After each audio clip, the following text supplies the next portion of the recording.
des leaders de jeunesse et de communauté ont été formés dans la région du Cavally par des experts de la Fondation Félix Houphouët-Boigny. La Fondation Félix Houphouët-Boigny poursuit son expédition de la paix et la cohésion sociale dans l'Ouest ivoirien.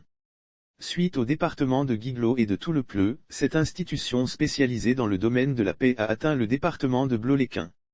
Les entre 21 et 22 juillet 2022, 120 leaders de jeunesse et chefs de communauté y ont été formés. Cette tournée de sensibilisation et de formation traduit l'engagement du professeur Jean-Noël Loukou, secrétaire général de la Fondation Félix Houphouët-Boigny de contribuer, conformément à ses missions, à l'instauration, au maintien et à la consolidation de la paix en Côte d'Ivoire. L'objectif étant le renforcement des capacités des leaders de jeunesse et des chefs de communauté en vue de la pacification de l'environnement sociopolitique en Côte d'Ivoire, précisément dans l'espace ouest ivoirien. Notons qu'après cette formation, une plateforme a été créée pour servir d'espace d'échange et de dialogue.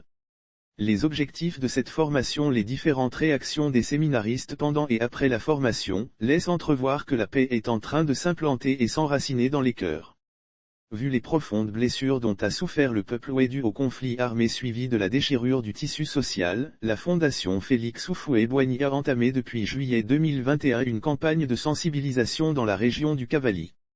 Cette campagne de sensibilisation et de formation à la paix et la cohésion sociale a été menée en collaboration avec l'ONG, Union de la jeunesse pour le changement et la paix dans la région du Cavally.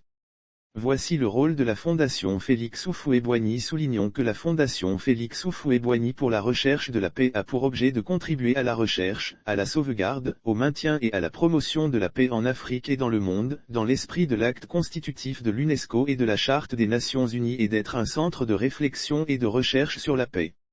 Lire aussi loi sur la polygamie, le député Yacouba Sangaré récidive, la vérité sur les 200 millions des avocats de Gbagbo, institution à vocation internationale reconnue d'utilité publique et associée à l'UNESCO sur la base d'un accord de coopération en 1997. Cette fondation, éponyme au premier président de la Côte d'Ivoire moderne, a commencé en 1977, la construction de son siège qui a duré 12 années.